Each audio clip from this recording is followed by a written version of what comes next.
Baik, Assalamualaikum warahmatullahi wabarakatuh. Perkenalkan, nama saya Adrik Bentama Rahmat dengan NIM C1C023020. Dan pada video kali ini saya akan mempresentasikan materi tentang akad istisna. Baik, langsung saja kita akan masuk pada materi videonya. Baik, pertama di sini adalah latar belakangnya. Dalam perkembangan industri modern, kebutuhan akan pengadaan aset tetap yang memerlukan proses manufaktur atau konstruksi khusus seperti gedung, infrastruktur, maupun mesin industri semakin meningkat. Berbeda dengan jual beli barang yang jadi, transaksi ini memerlukan tenggang waktu untuk proses produksi yang spesifik sesuai permintaan pembeli.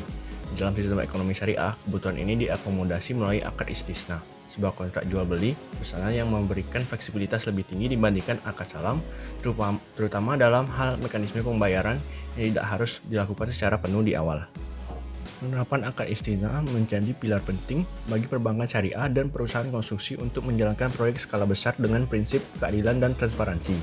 Namun kompleksitas dalam proses pengerjaan yang memakan waktu lama menuntut adanya standar pencatatan yang akurat guna menghindari perselisihan terkait pengakuan pendapatan dan biaya. Oleh karena itu, PSAK 106 hadir untuk memberikan kerangka akuntansi yang jelas, memastikan bahwa setiap progres pekerjaan terdokumentasi secara finansial guna mencerminkan realitas ekonomi dari proyek yang sedang berjalan. Selanjutnya ada pengertian akad istisna. Jadi akad istisna adalah kontrak penjualan antara pemesan atau mustasni dan pembuat barang atau sani, di mana barang yang dipesan harus diproduksi terlebih dahulu dengan spesifikasi yang disepakati bersama.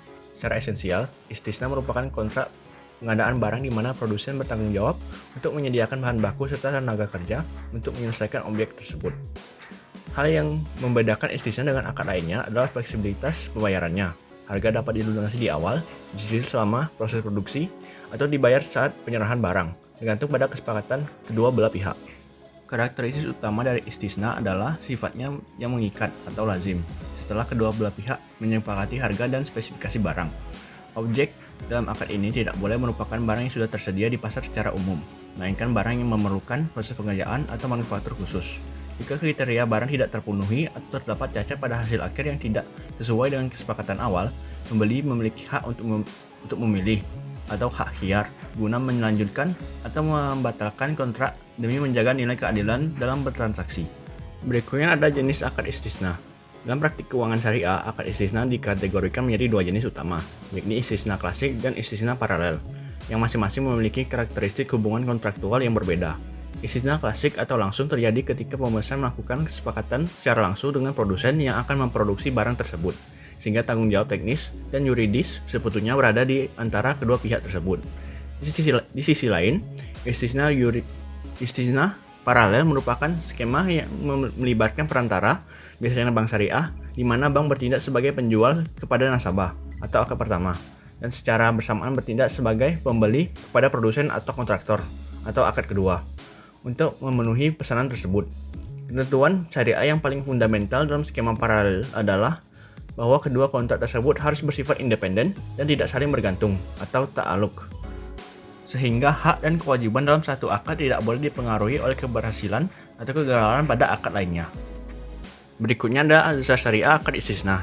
Jadi landasan hukum akad istisna bersumber dari ijma atau kesepakatan ulama dan prinsip maslahat umum yang membolehkan pengecualian atas larangan menjual barang yang belum ada.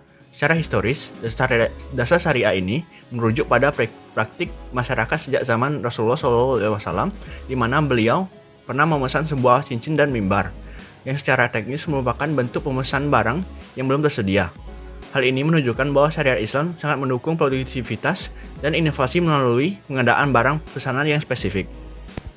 Secara formal, akad ini dilegalisasi melalui Fatwa DSN MUI nomor 6 tahun 2000, yaitu tentang jual beli istisna. Fatwa ini menegaskan ketentuan bahwa spesifikasi barang harus jelas, ada jenisnya, kualitas dan kuantitas, dan harga yang disepakati tidak boleh berubah selama masa kontrak, kecuali atas kesepakatan bersama akibat perubahan spesifikasi. Prinsip ini bertujuan untuk menghindari gharar atau ketidakpastian dan zulm atau kezaliman bagi salah satu pihak selama proses produksi yang panjang. Selanjutnya ada pelakuan akuntansi atau PSAK 106. Berdasarkan PSAK 106, pengakuan pendapatan istisna dapat dilakukan dengan dua metode, yaitu metode persentase penyelesaian atau metode akad selesai. Namun metode persentase penyelesaian lebih dianjurkan jika nilai kontrak dan tingkat penyelesaian dapat diestimasi secara andal.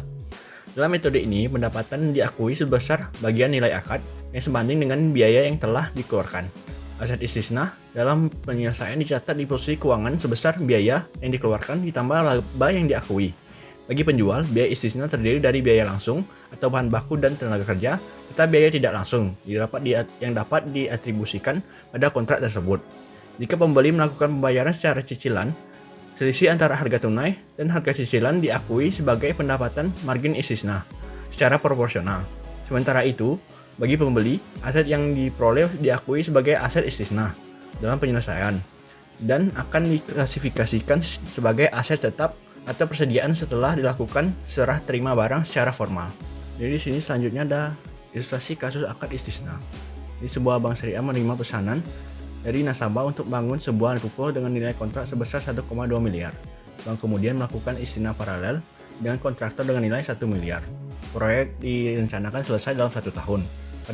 Pada akhir periode laporan pertama, kontraktor telah menyelesaikan 40% pekerjaan dan menagih bank sebesar 400 juta rupiah. Berdasarkan PSAK 106, bank akan mencatat pengakuan aset istisna dalam penyelesaian sebesar biaya yang ditagih kontraktor. Di sisi pendapatan, bank mengakui pendapatan istisna sebesar 40% dari nilai kontrak nasabah, yaitu 480 juta rupiah. Selisih antara pendapatan dan beban sebesar 80 juta rupiah diakui sebagai laba kotor istisna pada periode tersebut. Jurnal ini akan terus diperbarui hingga proyek mencapai 100% dan dilakukan serah terima aset kepada nasabah. Baik, dari materi yang telah saya sampaikan dapat kita tarik kesimpulan, jadi akad istisna merupakan solusi finansial yang sangat efektif untuk mendukung proyek-proyek pembangunan dan manufaktur yang membutuhkan spesifikasi khusus serta waktu produksi yang lama. Fleksibilitas dalam mekanisme pembayaran dan struktur istisna paralel menjadikan akad ini instrumen yang sangat kompetitif di lembaga keuangan syariah. Kesuksesan transaksi ini sangat bergantung pada kejelasan spesifikasi di awal kontrak guna meminimalisir risiko sengketa antara pemesan, bank, dan produsen. Secara akuntansi, penerapan PSAK 106 memberikan kepastian dalam pengakuan pendapatan secara periodik yang mencerminkan kinerja nyata di lapangan. Dengan menggunakan metode presentasi penyelesaian, entitas dapat menyajikan laporan keuangan yang lebih transparan dan relevan bagi para pemangku kepentingan.